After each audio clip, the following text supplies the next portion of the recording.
그래서 우리 하다 보니 끝까지 오게 됐는데, 자 그러면 마지막 20장, 그 다음에 20장도 잘 봐야 돼요. 여기서 보니까 시험 문제가 하나 나오는 것 같아. 이렇게. 자, 그래서 우리 여태까지 연력학 영법칙, 오, 연력학 영법칙, 그 다음에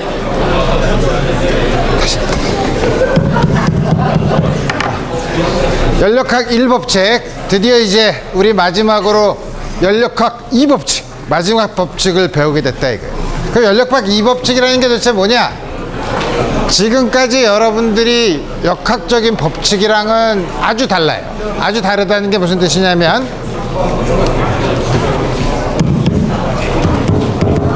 좋다. 무슨 뜻이냐면, 이거는 어떤 물체의 운동을 기술하는 것이 아니라 이 세상에 일어날 수 없는 일, 어떤 일이 도대체 이 세상에 일어날 수 없는가 하는 거를 보여주는 거예요.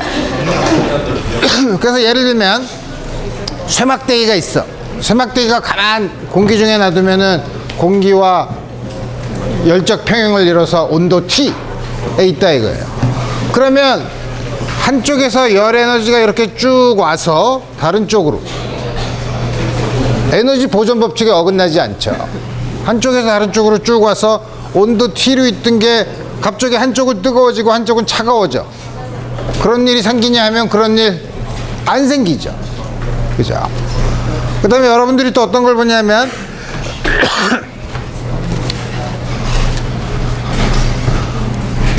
달걀을 딱 떨어뜨려서 땅에서 딱 깨져. 그럴 수 있지. 근데 만약에 그 동영상을 찍은 걸 거꾸로 돌려가지고 달걀이 흩어져 있던 게 쫙 모여가지고서 딱 다시 달걀이 되면 이건 거꾸로 돌렸군. 이거 알죠? 그죠? 어떻게 아냐 이거예요. 또 잉크방울을 물에다가 딱 떨어뜨리면 잉크 분자들이 막 퍼져가지고 오랜 시간이 지나면 전체적으로 골고루 퍼지는데, 그럼 전체적으로 골고루 퍼져 있던 잉크 분자들이 난 이렇게 퍼져 있기 싫은데 하면서 쫙 이동해서 한쪽으로 딱 모여서 하나만 잉크방울이 있고 다른 데는 물이 있는 이런 데는 이런 일 안 벌어진다 이거예요. 세상에. 그러니까 세상에 일어날 수 있는 일이 있고 일어날 수 없는 일이 있는데, 우리 그런 걸 어떻게 법칙으로 하냐? 어떻게 연력학에서 하는 게 바로 연력학 제2법칙이라 이거예요. 연력학 제2법칙은 조금 아까 말한 것처럼 온도가 일정한 게 갑자기 한쪽은 뜨거워지고 한쪽은 차가워지는 일은 절대로 일어나지 않는다는 거죠. 그 다음에 또 공기 분자가 이렇게 그릇 안에서 이렇게 닿은 것 같이 퍼져 있는데 갑자기 난 이렇게 있기 싫은데 하고 공기 분자들이 전부 다 이렇게 모이고 딴 곳은 진공이 되는 일은 없다 이거예요. 왜 그러냐 이거예요. 그래서 우리 닿은 것 같은 경우,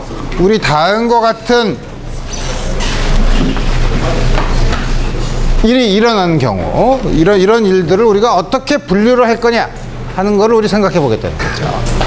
그래서 우리 보면 예를 들어서 처음에 한쪽이 뜨겁고 한쪽이 차가운 이 두 개의 물체를 대놓으면 이쪽으로 이렇게 가죠. 그죠? 그렇지만 여기서는 이렇게 가지는 않는다는 거예요. 그래서 우리 뭐냐면 이런 게 이쪽으로 한번 이렇게 가면 다시 오지 않는 게 irreversible 비가역 과정이라는 뜻이에요. 그래서 비가역 과정, 우리 이럴 때 다음과 같이 결코 일어나지 않는 일의 성질을 볼 때 새로운 물리량 엔트로피라는 양을 정의하겠다 이거. 엔트로피 양을 어떻게 정의하지? 그거 정의하기 전에 연력학 제2법칙 뭐 이렇게 많아. 다음과 같이 세 가지로 표현할 수 있는데 이 세 가지는 서로가 동등해요.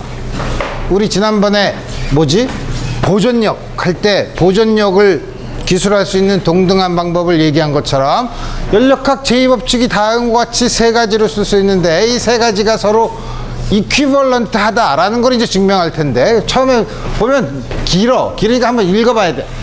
개의 다른 변화 없이. 이게 무슨 말이야? 개가 뭐 어떤 여러 가지 과정을 거쳤다가 다시 다시 말하면 순환 과정을 거쳤다고 생각하면 되는 거죠. 개의 변화가 없다는 것은 처음 시작한 거랑 마지막이 같은 거. 그러니까 PV 열 평형 상태라면 PV 공간에서 처음 시작한 점에서 다음 원래 시작한 점으로 돌아갔을 때, 그게 개의 다른 변화가 없다는 뜻이에요. 다른 변화가 없을 때 열이 온도가 낮은 곳에서 높은 곳으로 열이 이동할 수 없다. 이러면 좋지. 우리 여기서 우리 여기 너무 더운데, 여기 더우니까 우리 여기서 열을 그냥 바깥으로 이렇게 내보내면 우리 이 안이 시원해지지 않을까? 그런 일은 절대로 안 일어난다 이거야. 열은 온도가 낮은 곳에서 높은 곳으로 이동하지 않는다는 거죠. 조금 아까 한 말, 에어컨이랑 이건 다른 얘기네. 또 하나는 개의 다른 변화 없이, 요건 좀 냉장고는 없다는 거고, 열을 몽땅 일로 바꾸는 건 불가능하다. 열이라는 게 뭐죠? 미시적인 수준에서의 분자의 운동 에너지예요. 랜덤하게 움직이는 분자의 운동. 일을 하는 건 뭐죠? 역학적인 일이에요. 자, 뒤에 왔다 갔다 해? 왜? 뭐 하려고? 앞으로 오려고? 나 이제 앞으로 왔다 갔다 하는 거 헷갈려. 펴서 들으려. 좋아. 앞으로 오는 사람 좋아. 박수. 그래서 열은 미시적인 분자의 운동 에너지, 그 다음에 일은 역학적으로 이 전체가 거시적으로 움직이는, 그러니까 미시적인 운동 에너지를 전부 이게 진동하는 걸 딱 진동시 멈추게 하고, 이게 전부 다 역학적인 일로 바꾸는 거는 불가능하다 이거예요. 완벽한 열기관 혹은 엔진이 없다. 요거는 우리 좀 이따 자세히 얘기할 거예요. 또 하나 똑같은 거를 우리 이제 엔트로피라는 걸 아직 도입을 하지 않았지만, 엔트로피를 도입을 하면 고립계라는 게 뭐죠? 우리가 어떤 개를 생각했을 때 그 개의 경계면에서 열이나 뭐 이런 에너지의 출입이 없을 때 우리 그 시스템을 아이솔레이티드 시스템, 고립계라고 하죠. 고립계 안에서 연력학적 과정이라는 건 뭐죠? 이렇게 열적 평형을 이루면서 할 때 열적 평형이 아니어도 되지. 엔트로피는 감소할 수 없다는 거예요. 엔트로피는 항상 가만히 있거나 변화가 없거나 증가하기만 한다는 게 연력학 제2법칙이에요. 들어보니까 이거랑 조금 아까 쇠막대기가 온도에 T로 있다가 갑자기 한쪽이 뜨거워지고 한쪽이 차가워지는 일이랑 무슨 관계가 있나요? 이제 우리 이걸 이제 하나 차근차근 보자. 그래서 먼저 엔트로피를 정의를 해. 엔트로피를 흔히 S라고 쓰는데, 엔트로피의 변화는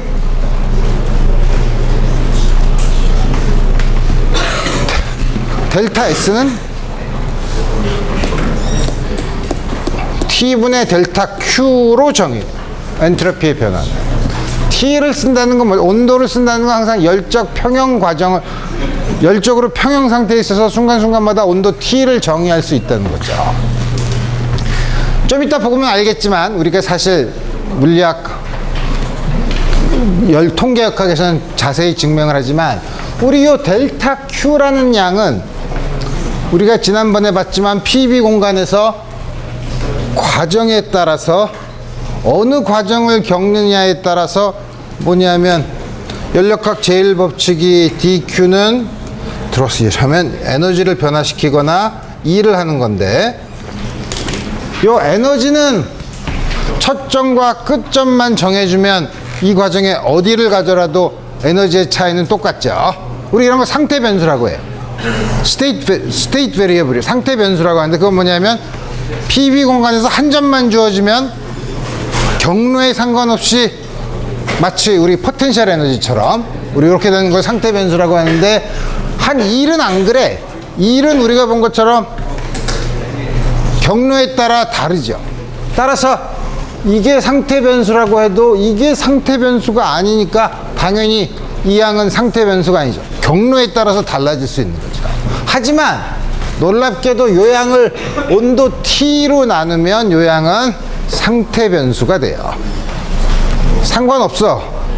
어떤 과정을 겪어도 상관없어. 그러면 어떤 과정을 겪어도 상관없다는 말은 우리가 요게 정의되는 요 엔트로피 변화를 정한 이 온도를 쓰는 순간 이거는 항상 열적 평형인 과정을 얘기하지만 이게 상태 변수라고 하면 열적 평형이 아닌, 예를 들면 자유팽창. 자유팽창은 PB 공간에서 처음에 열적 평형 상태, 마지막 열적 평형 상태지만 중간은 그릴 수가 없죠. 그렇지만 상태 변수가 주어져 있으면 중간에 어떤 걸 어느 경로를 겪어도 똑같다 이거예요. 그러니까 자유팽창 프리 익스펜션 같은 경우는 찍을 수가 없어. 이상해. 이 안에. 그렇지만 델타 S는 우리가 초점과 끝점만 알면 되니까, 초점과 끝점이 열적 평형이면 우리 어떻게 하면 돼? 우리가 계산할 수 있는 과정을 겪으면 되죠. 자유팽창과 똑같은 열적 평형 과정이 뭐가 있나? 자유팽창했을 때 우리 E를 안 했고 외부가 단열돼 있으니까 DQ가 0, DW가 0, 따라서 DE가 0이죠. 에너지의 변화가 없어. 그러니까 처음과 마지막에 온도가 같다는 거예요. 그러면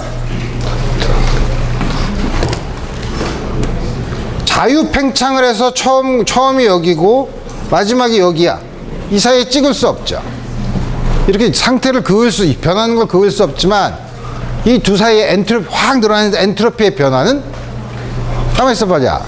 상태가 그러면 자유팽창한 거랑 이게 틀림없이 첩점과 이게 온도가 같으니까 등온 곡선 위에 있을 거 아니에요? 그죠? 그러면 여기서 등온 곡선을 따라서 계산한 엔트로피 변화랑 자유팽창한 엔트로피의 변화는 똑같아요. 그러니까 평형 상태가 아닌 과정은 처음과 마지막 상태가 열적 평형 상태면 그 상태에 도달할 수 있는 열적 평형 과정을 통해서 엔트로피를 계산하면 된다 이거. 그래서 말은 그런데 그럼 엔트로피를 어떻게 계산하지? 이제부터 계산할 거예요. 엔트로피는 자유팽창의 경우는 요거 T분의 DQ, Q가 자유팽창 들어온 일이 내부 에너지는 변화가 한 일이니까 PdV. 근데 P가 V분의 nRT니까 이게 왜 여기 있지? 그렇지. 다음과 같이 주어져서 이렇게 주어져. 부피의 변화에서 주어져. 좀 이따 좀 더 자세히 일반적인 경우에 대해서 자세히 생각해 봅시다. 그러면 가만히 있어보자. 온도가 엔트로피가 감소할 수 없다며. 연력학 제2법칙. 근데 다음과 같은 등온선을 보면 가만히 있어보자. 여기서 이렇게 팽창할 경우에는 어떻게 되죠? 등온선이면은 온도가 같으니까 내부 에너지는 똑같아요. 그러니까 델타 E. 델타 E가 0이죠. 그러니까 이게 P가 델타 Q가 델타 W야. Q가 W야. 한 일만큼 외부에서 열이 들어오는 거죠. 그러면 이렇게 늘어날 때는 T분의 Q 양수야. 엔트로피가 늘어나. 좋네. 근데 그러지 말고 거꾸로 봐. 등온 압축을 하면 열이 바깥으로 나가죠. 그래서 열이 바깥으로 나가는 걸로 생각해서 Q의 절대값으로 치고 나간다는 걸 강조하기 위해서 마이너스 델타 Q로 이렇게 쓰면 이 경우는 엔트로피가 줄어드는데요. 연력학 제2법칙을 성립하지 않는 것 같은데요. 가 아니고 우리 고립계라는 건 이게 고립계가 아니죠. 등온 팽창을 하려면 항상 주위에 열원에서 항상 온도 T로 고정시켜줘야 되니까 외부에 열원이 있다 이거예요. 외부에 열원은 히트 레저버는 열이 빠져나갔으니 글로 일로 빠져나갔겠지 뭐. 똑같은 T에 이만큼 나오죠. 그러니까 전체 고립계는 기체랑 그 주위의 환경 혹은 열원 이거에 엔트로피를 더하면 0이죠. 엔트로피의 변화가 없어요. 따라서 닫힌기에서 과정이 일어나면 다음과 같은 가역 반응. 가역 반응이라는 게 뭐죠? 여기서 조금씩 변하면서 계속 열적 평형 상태를 이루면서 가. 꼭 등원선이 아니라 딴 데라도 요렇게 항상 순간적으로 열적 평형이 이루어지게 이렇게 갔다가 가면 반드시 이거 거꾸로 올 수 있어요. 계속 열적 평형을 따라서 이렇게 다음 거예요. 자유팽창은 다시 돌아올 수 있는 게 없죠.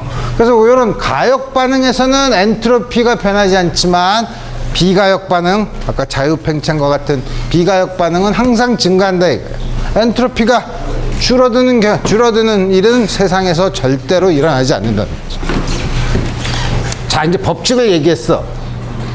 그럼 이제 봐야지. 이제 실질적으로 정량적으로 계산을 해야죠. 정량적으로 계산을 해야 되는데 우선 가역 과정이 항상 열적 평형이 있는, 그래야지 우리가 계산을 할 수 있으니까 이상기체, N몰의 이상기체, N몰의 이상기체가 있다고 쳐봅시다. 그러면 D는 DQ-DW, 여기서 많이 본 건데 열역학 제1법칙이죠. 그죠? 그래서 DQ를 일로 넘겨, DW로 넘기면 DW가 PdV니까 DQ는 PdV, 내부 에너지는 우리 어떻게 했죠? 등적 비율로 쓸 수 있죠. NCV/DT야. 그죠? 요거는 우리 E를 한 거 알고, 요거는 우리 지난번에 등적 비율 배웠을 때 이렇게 내부 에너지는 항상 NCV/DT를 쓸 수 있고, 요게 뭐더라? 단원자 기체는 에너지 등분배 법칙에서 2분의 3R, 뭐 이원자 부체는 2분의 5R, 뭐 이렇게 여러 가지가 있었죠. 어쨌든 그 다음에 양변을 T로 나눠. 요게 에너지 엔트로피 변화네. T로 나누면 P를 T로 나눈 거니까 P를 T로 나누면 이상기체 상태 방정식 NR 나누기 V, 요거를 T로 안 나눴네. 요것도 T로 나눠야지. T. 다음 같이 쓰면 갑자기 가볍게 V분의 dV, T분의 dt. 다음 것 중에 적분을 할 수 있게 됐다 이거예요. 그래서 이걸 적분을 하면 처음 상태에서 마지막 상태, 이게 엔트로피의 변화죠. 엔트로피의 변화는 이상기체인 경우 NR V분의 dV, NCV T분의 dt. 적분을 하면 NR log VF, NCV log 다음 것 같지. 따라서 부피가 늘어나면 엔트로피가 늘어나, 온도가 늘어나면 엔트로피가 늘어나요. 그 반대죠. 또 부피가 줄어들거나 온도가 낮아지면 엔트로피가 감소하는데, 요 엔트로피가 음수라고 해도 여러분들이 연력학 제2법칙을 위배하나가 아니고, 이때는 반드시 히트 레저버, 주위의 열원을 생각하자. 그것까지 생각하면 가역 과정인 경우에는 항상 엔트로피의 변화는 0이라는 걸 알 수 있어요. 어쨌든 가역 과정의 경우 엔트로피는 상태 변수라는 게 뭐죠? 상태 변수라는 게 PV 공간에서 한 점 열적 평형 상태에 대응하는 한 점이고, 열적 평형 상태에 대응하는데 첫 점과 끝점만 주어지면 중간 경로에 상관없는 거를 우리가 상태 변수라고 하는데, 이거는 이상기체의 경우 정확히 마지막 상태의 부피, 처음 상태의 부피, 마지막 상태의 온도, 처음 상태의 온도, 처음과 마지막 상태에만 의존하죠. 따라서 이걸 우리가 상태 변수 state variable이라고 불러요. 오케이. 그래서 그러면 비가역 과정은 어떻게 계산하나? 그래서 여기서 보면 비가역 과정은 여기 각각의 1.5kg짜리 쇳덩어리를 하나는 60도, 섭씨 60도, 하나는 섭씨 40도 이렇게 놨다가 두 개를 붙였어. 두 개를 붙이면 어떻게 되죠? 오랜 시간이 지난 다음에는 온도가, 질량도 똑같고 하니까 온도가 얼마가, 중간 거 50도가 되겠네. 자, TF가 40도래. 이상한데? 뭔가 잘못됐는데? 60도, 40도인데 40도가 될 수가 있나? 50도겠지. 50도. 내가 잘못했어. 뭐, 어쨌든. 다음 거 쓰면, 이거는 아까 말한 것처럼 뜨거운 거 나가니까 딱 놔두면 이게 열적 평형이 아니죠. 막 열의 교환이 있으면서, 왜냐면 두 개가 온도가 다르니까 온도를 정의할 수 없잖아. 온도가 계속 변하니까. 열적 평형, 이거는 비평형 상태의 비가역 과정이에요. 그렇지만 처음 상태 마지막에는 이걸로 이렇게 주어져. 그렇지만 비가역 상태는 어떻게 엔트로피의 변화를 구하지? 그거랑 해당하는 똑같은 가역 과정을 보면 될 거 아니야. 가역 과정을 어떻게 하지? 두 개를 따로 끊어. 열원을 둬. 그 다음에 이걸 어떻게 하죠? 왼쪽 거를 TIL에서 TF까지 천천히 빼. 천천히 빼서 TF를 만들어. 요거는 단열된 상태에서 여기서 온도를 조금씩 높여서 높여서 계속 열적 평형 상태가 되면서 TF 가게 만들어. 여기서 나온 열이랑 여기서 들어간 열이랑은 똑같겠죠. 요건 가역 과정이야. 그 다음에 여기서의 엔트로피의 변화, 여기서의 엔트로피의 변화를 더하면 비가역 과정의 엔트로피의 변화랑 같다. 엔트로피인 경우에만 그래요. 상대 변수일 경우. 이거 어떻게 생각하나? dq는 mc dt. 이건 뭐냐? 요게 비열이겠지. 요게 질량이면 단위 질량당 연용량일 테니까. 그러면 왼쪽 거는 변한 t분의 dq. t분의 mc dt. 쉽네. 요건 로그네. tf. 첫 번째 게 ti야. 요게 왼쪽 게 뜨거우니까 이게 더 크죠. tf가 이거보다 작죠. 이게 음수야. 엔트로피는 줄어들었어. 뜨거운 게 차가워졌으니까 엔트로피가 줄어들었고, 오른쪽은 똑같은 방법을 하면 요거는 이게 작고 이게 크니까 이게 엔트로피가 늘어났죠. 엔트로피 변화 두 개 더 하면 돼요. 다음과 같이. 그래서 요거는 가역 반응과 비가역 반응은 엔트로피의 변화가 똑같다. 왜냐하면 상태 변수이기 때문에 그렇다는 거죠. 별로 마음에 안 들어? 딴 거. 그래서 이제 뭐냐면 조금 아까 연력학 제2법칙 중에 앞에 길게 쓴 거. 개의 다른 변화 없이 열을 전부 다 역학적인 일로 바꿀 수 없다. 라는 게 바로 뭐냐면 우리 PB 그림에서 순환 과정, 사이클릭 프로세스를 거치면 방향을 잘 하면 그 안에 한 바퀴 돌 때 네트워크가 양수면 엔진.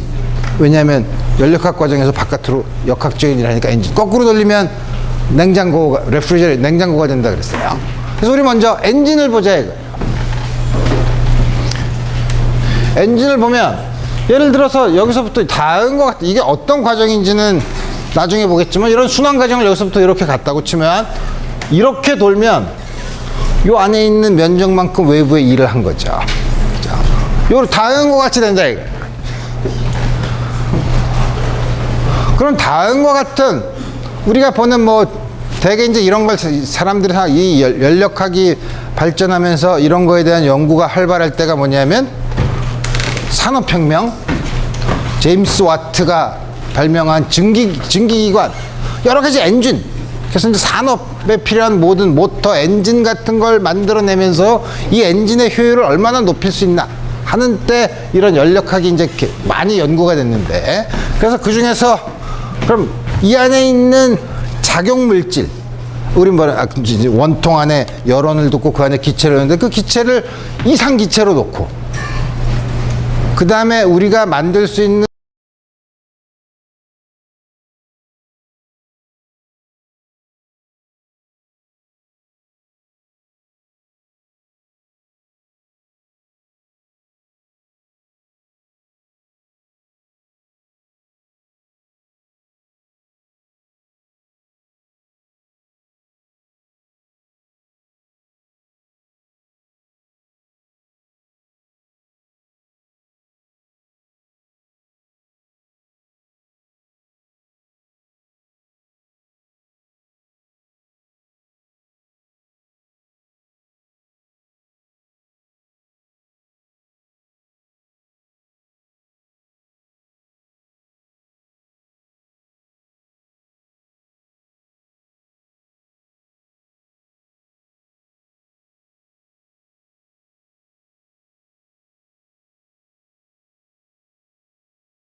NCV DT니까 우리 다른 거 쓸 수 있고.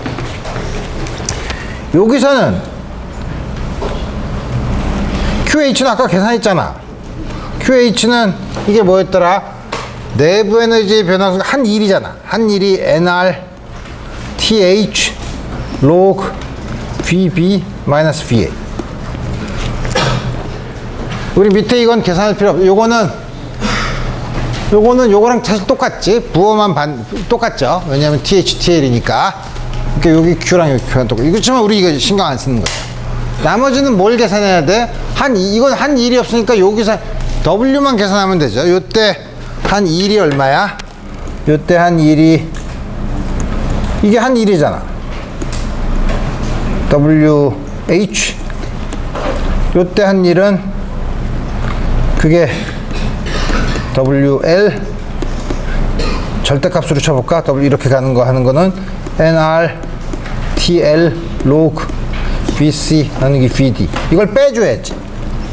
한 일이 음수니까. 그러니까 전체 한 일은 NR TH log VB VA 빼기 TL log VC VD. 이 전체 한 일이고, 전체 들어온 열은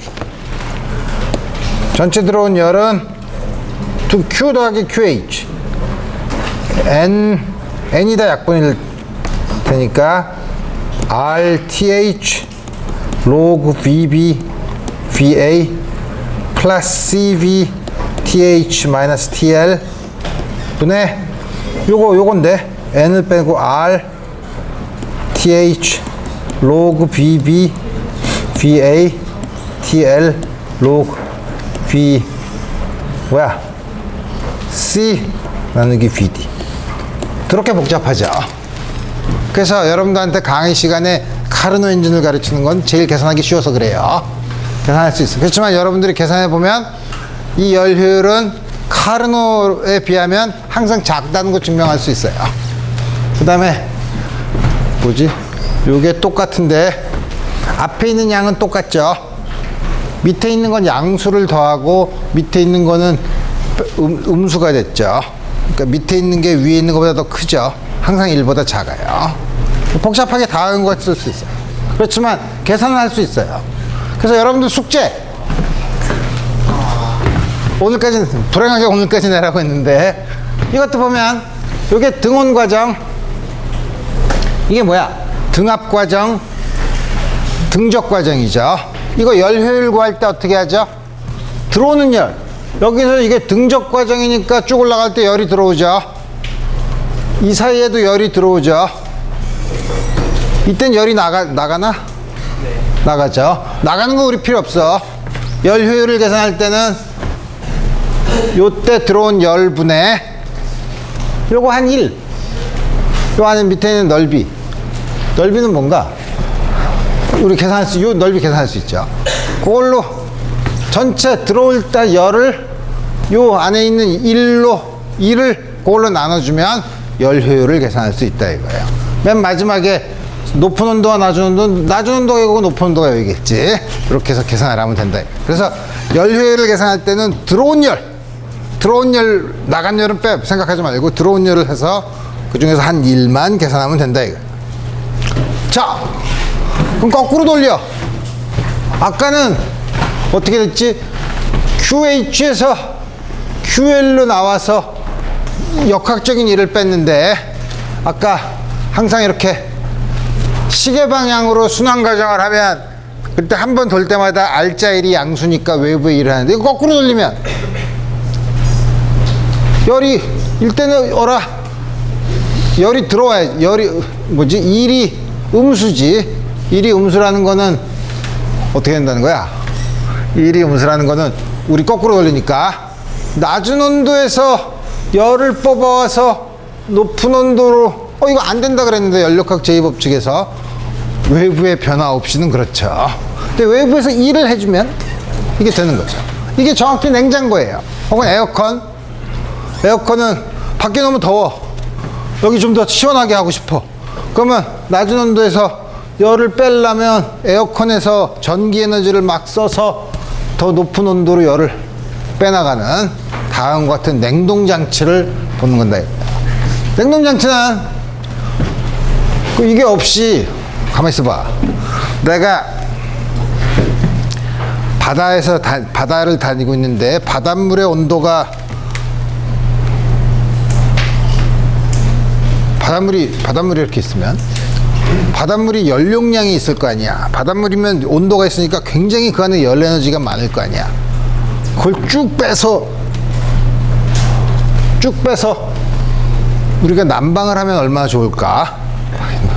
그런 일이 안 벌어지. 그럼 뭐죠? 외부에서 일하지 않고 이렇게 올라오는 거는 조금 아까 본 것처럼 전체를 보면 엔트로피의 변화가 여기는 들어오니까 이게 여기서부터 빠져나가니까 마이너스 TL분의 Q, 이건 들어오니까 플러스 TH분의 Q. 이게 더 작죠. 이게 더 크죠. 크기는 이 음수예요. 여기서 이렇게 올라가면 엔트로피의 변화가 음수예요. 이런 일 안 벌어진다는 거예요. 아까 말한 뭐죠? 막대기가 온도 T가 있는데 갑자기 한쪽에서 다른 쪽으로 이렇게 올라오면 엔트로피의 변화가 음수라 이거예요. 안 된다는 거죠. 그래서 그렇지만 외부에서 역학적인 일을 하면 이게 가능한데, 이때 냉동기의 우리나라 말로는 작동계수, 영어로 원래 책에 있는 거 보면 퍼포먼스 팩터라고 해요. 퍼포먼스 팩터를 보면 K. 그리고 아까 열 효율은 기껏 끓여 부어서 한 일이 얼마냐, 이게 효율이었죠. 작동계수는 뭐냐면 전기값을 넣는데 우리가 낮은 온도에서 뺀 열이 얼마냐. 여기서 우리 에어컨이라고 생각하면 여기다가 막 전기값을 넣어서 역학적인 일을 해서 우리가 여기서 밖으로 빼나간 이게 얼마냐, 요걸 보는 거죠. 대개 에어컨은 한 5에서 10, 냉장고는, 냉동실은 한 20 그 정도 돼요. 이건 1보다 커. 이거 들어온 거보다 1보다 커요. 그래서 보면 1보다 클 수도 있고 작을 수도 있지만, 보면 W도 역시 에너지 보존 법칙에 의하면 W에다 QL을 합해서 QH가 되는 거죠. 부호가 헷갈리니까 다 절대값으로 쓰면 다음과 같이 되고, 요거는 한 일은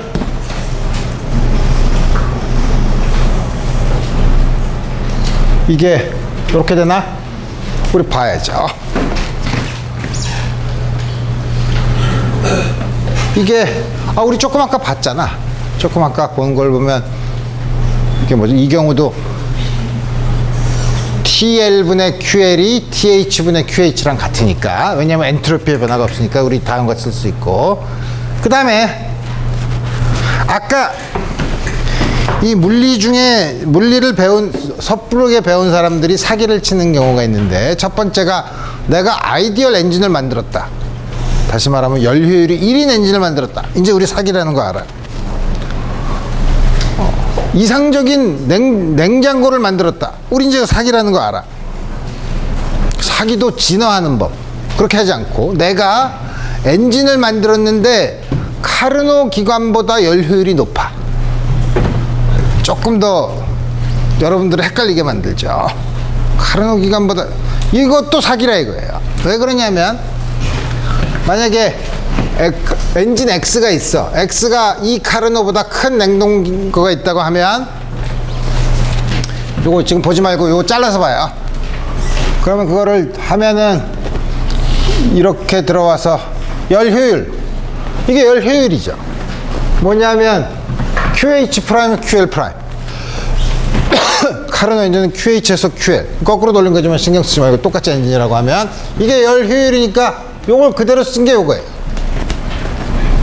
위에 W가 똑같으니까 QH 프라임이 더 작아야지, 요걸 만족한다 이거예요. 그래? 좋아.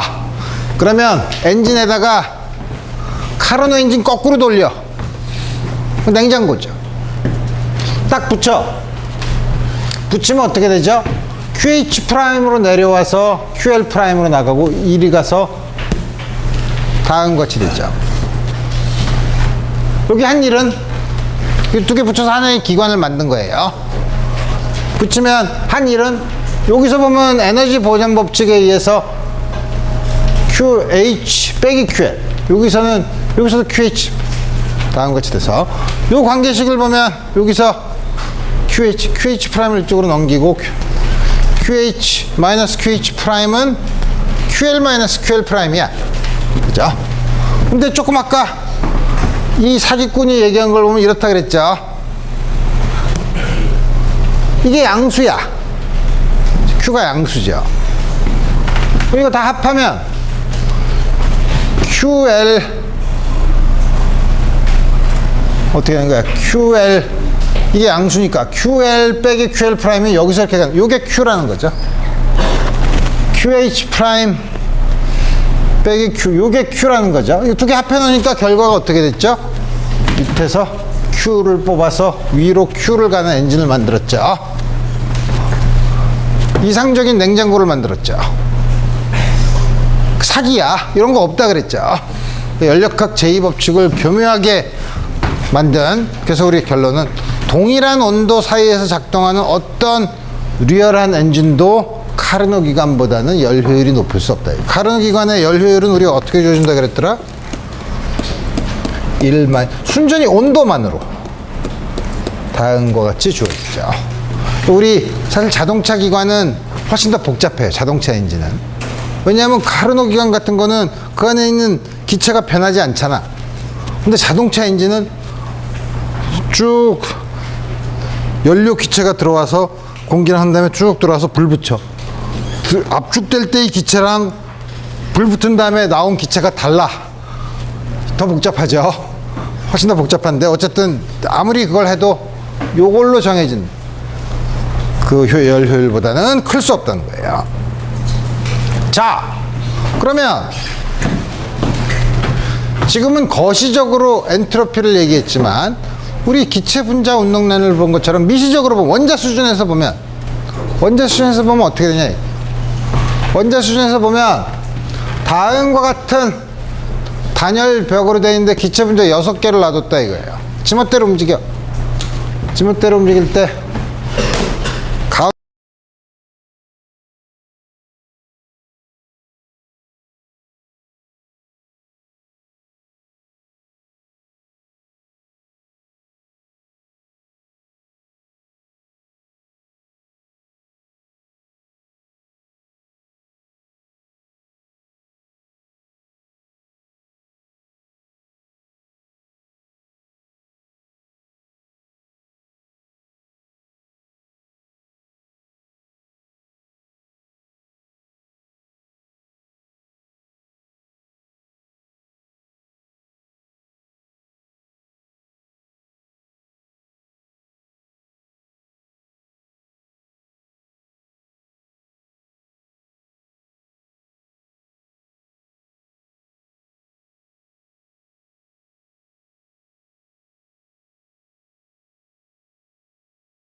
뭐야?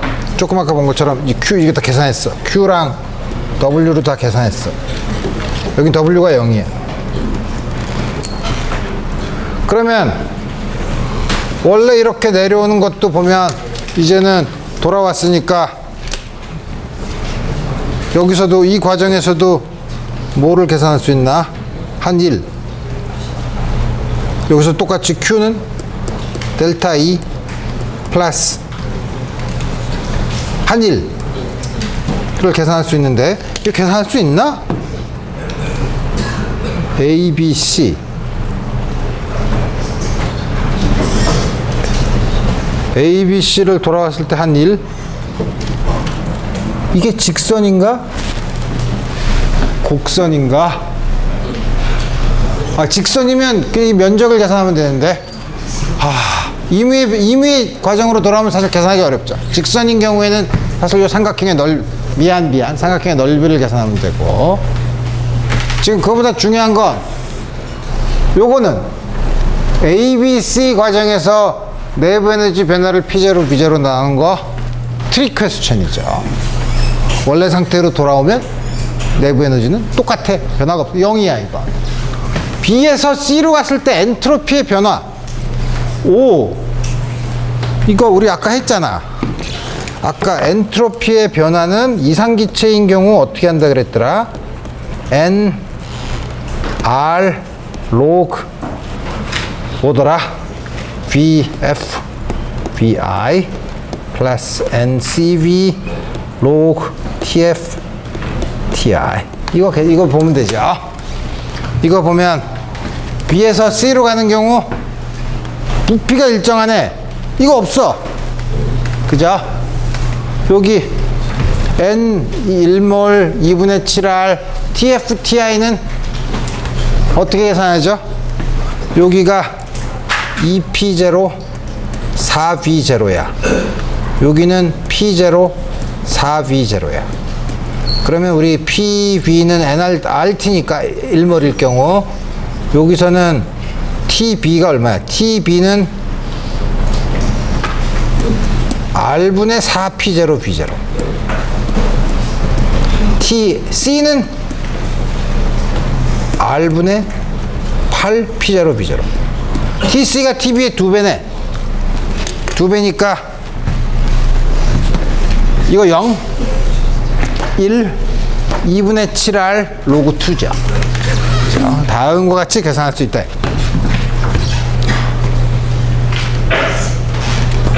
뭐라? 뭐 재밌는 거 하나만 풀자. 여러 개가 있는데